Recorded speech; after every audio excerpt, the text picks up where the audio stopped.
ભાજપ, કોંગ્રેસ કે આમ આદમી પાર્ટીની લડાઈ નથી. અહીંયા મોટી સંખ્યામાં રાજપરત ગામના ખેડૂતો બેઠા છે. ત્યારે આજે વિષય ખેડૂતનો છે.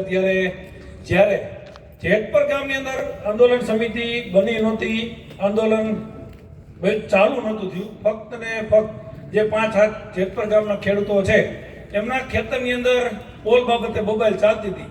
બબાલ કેની સામે ચાલતી હતી? પોલીસ સાથે. કેને? ખેડૂતોને. શું કામ?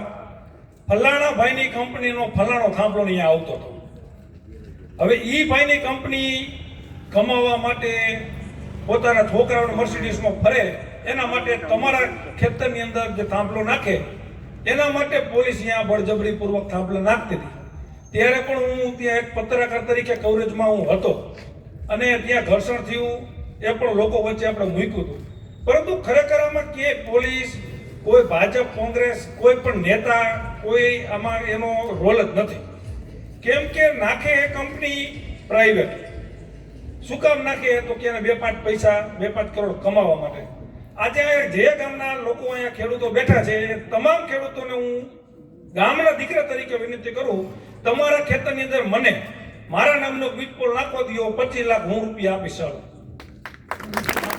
એટલે તમારા ગામનો હું તમારો દીકરો છું, છતાંય તમારા ખેતરની અંદર એક મારા નામનો એક ખૂટો ખોળવો ન દો.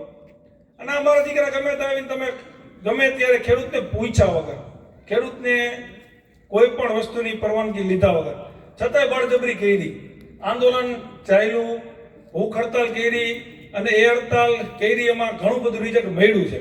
એ પત્રકાર તરીકે જોયું છે અને મોરબીના યુવાન તરીકે જોયું છે કે આજે સરકારને ક્યાંક ને ક્યાંક ઝૂકવું પણ પડ્યું છે. પણ ખરેખર સરકારને ઝૂકવાનો પ્રશ્ન આવતો નથી. કેમ કે ઝૂકે તો વીજ કંપની ઝૂકે ને, થાંભલો કોણ નાખે? અદાણી, અંબાણી, XYZ. સરકાર મીટિંગ કરવા શું કામ? પહેલો પ્રશ્ન એ. પ્રતિભાઈ, વીજ કંપની તમારી એને બેસવા આવી શું કામ? કંપની થાંભલો નાખે અદાણીભાઈ. મીટિંગ કરવા XYZ કાંતિભાઈ આવે, કે મોહનભાઈ આવે, કે લલિતભાઈ ગગતરા XYZ આવે. શું કામ આવે ભાઈ?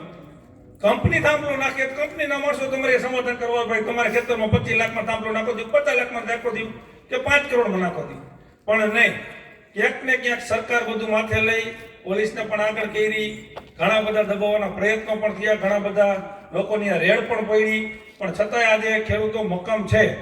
અને આગામી દિવસોમાં આપણે ખેડૂતના દીકરા તરીકે એવું માનીએ કે ખેડૂત જે પ્રકારે પોતાના ખેતરની અંદર જે ભાવમાં થાંભલો નાખવા દે એ ભાવમાં કંપની નાખે, એવી સદબુદ્ધિ એ કંપનીને આવે. અને સરકારોમાં જે અત્યારે MRC કમિટી કરે, ઓલી કમિટી કરે, દરેક ગામમાંથી 1-2 વ્યક્તિને વીણી અને બોલાવે અને એમને સમજાવે કે ભાઈ તને 25 લાખ ને તેને 30 લાખ દેવું.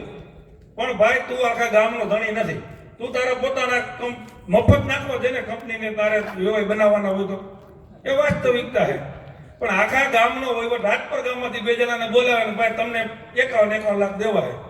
અહીંયા જઈને સ્ટેટમેન્ટ દઈ દઈએ કે ભાઈ અમને 51 લાખ અમે ખૂબ ખુશ છીએ. એટલે આખું ગામ ખુશ છે, તું એક ખુશ છો. પણ આંદોલન અત્યારે ચાલી રહ્યું છે. વીજ કંપનીની સામે દાદાગીરી જે પહેલા તો અત્યારે પોલીસ લઈને આવતી હતી બંધ થઈ ગઈ, કામ પણ અટકી ગયું. આ લોકોની તાકાત છે અને એમાં આપણે સાથ સહકાર તન મન ધનથી આપવો પડે. કેમ કે આજે જેતપર ગામની એવો કાલ યોગેશભાઈ રંગપડિયાના ખેતરમાં પણ આવશે, નથી એવો પણ આવશે, એ વાસ્તવિકતા. કેમ કે ઘણી બધી લાઈનો આવવાની બાકી છે, હજી 1-2 આવી છે અને હજી 8-10 આવવાની બાકી છે. ત્યારે એમાં પણ કાલવારે મારા ખેતરમાં થાંભલો આવશે, મારે કરોડોનું ખેતર મફત એક કંપનીના થાંભલા માટે વહી જવાનું છે. ત્યારે આમાં આજે મોટી સંખ્યામાં લોકો દરેક ગામમાં ઉપસ્થિત રહીએ એ બદલ તમામ લોકોનો આભાર.